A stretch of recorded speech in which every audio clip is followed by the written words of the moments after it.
I genuinely believe that there are places, there are buildings that are more dangerous to live in than living on the street. South Africa's economic hub, now a cesspit of filth and crime. Saying goodbye to Pick n Pay's Raymond Ackerman, pioneer, business activist and proud South African.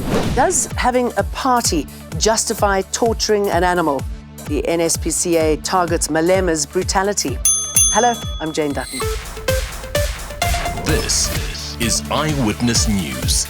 The inner city of Johannesburg has become a cesspit of filth, a breeding ground for crime, and an investor's worst nightmare. That's the sentiment from someone who's invested a lot into the area and those who live and work there. Last week's Mashatile fire tragedy in Joburg's CBD has once again highlighted the issue of hijacked buildings by illegal occupants. But the rot runs deep within the inner city of the country's economic hub. It's a regret that we actually invested so many hundreds of millions and so much time in the inner city of Johannesburg. I speak to other property investors and they ask me where should they be looking at investing their money, and I say to them, stay out of the inner city. Goldman claims local, provincial and national government have failed South Africans when it comes to taking care of Joburg's inner city. 90% of the effort that's come in the last 20 years has been private effort. The city has not been a partner in this effort. They've allowed bad buildings to thrive in the inner city. They've allowed bad buildings to be created over the last 20 years. But many choose to live in that squalor. For thousands, that's the only choice they have.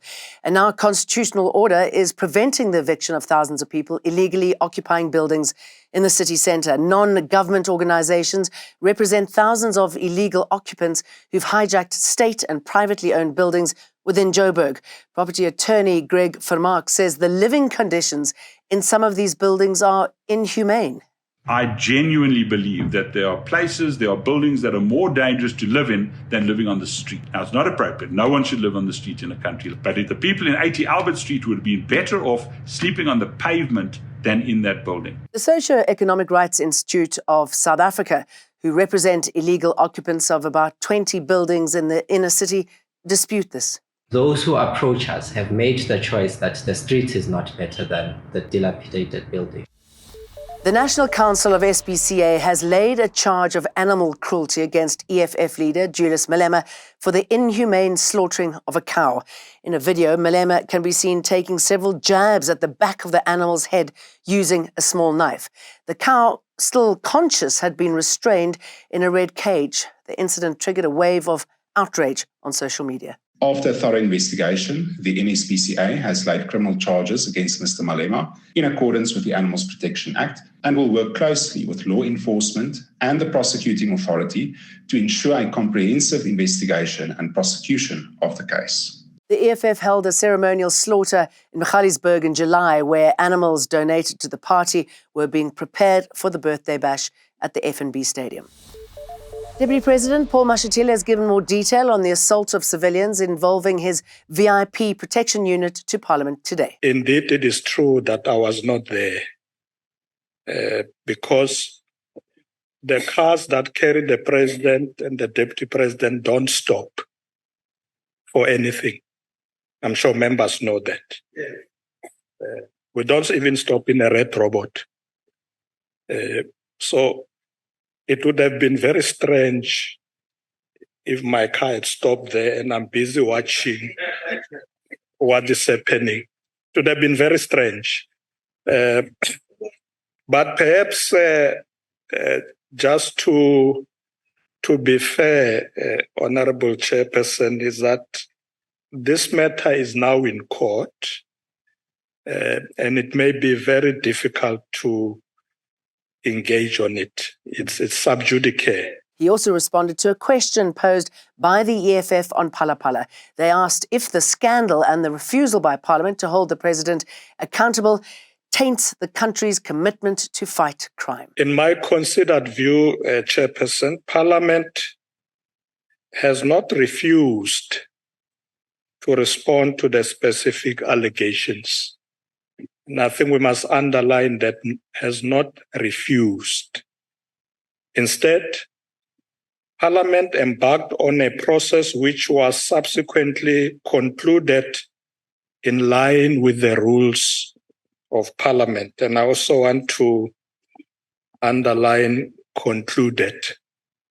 Because I know there are people who think this matter must go on and on and on. Concluded in December last year. So what's behind the murder of two young and prominent members of the Muslim community in Cape Town? Umar Majid and his cousin Tawfiq Cummings were shot and killed in Hanover Park. Police detectives were called out to the crime scene at around 3 p.m. yesterday and found the men in a car, both with gunshot wounds to the head. Their family is today in pain, and we lost so many young people in Hanover Park. This whole Hanover Park is today in so much pain. The motive for the murders is not yet known. What a man, what an entrepreneur and philanthropist. Raymond Ackerman. He's died at the age of 92. He was considered one of the country's most successful entrepreneurs, having grown Pick n Pay from just 4 stores when he started it with his wife Wendy in 1967 to one of the biggest retail chains today. One of South Africa's key attributes today is that we are one of the largest investors in Africa through our comparatively advanced retail, telecoms and financial services sector. And Pick n Pay is a formidable player when it comes to the retail industry, with a 17 billion rand market cap and more than 2,000 stores across the Southern Africa.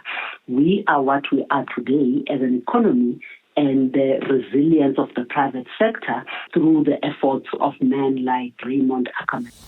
So how much would you pay for Freddie Mercurys piano? It was bought by Freddie in 1975. Well, it's just gone under the hammer in London for £3 million. That's nearly 72 million rand. Final warning, at 1,400,000. Sold to you. Thank you. The piano was used to compose almost all of his greatest songs, including Bohemian Rhapsody. There were other items too, including memorabilia, and the 59 lots brought in £12 million, and each item sold for more than double the estimated price. That's it from me, Jane Dutton. Remember to like and subscribe. Eyewitness News, in touch, in tune, and independent. For the latest, log on to ewn.co.za or ewn.mobi.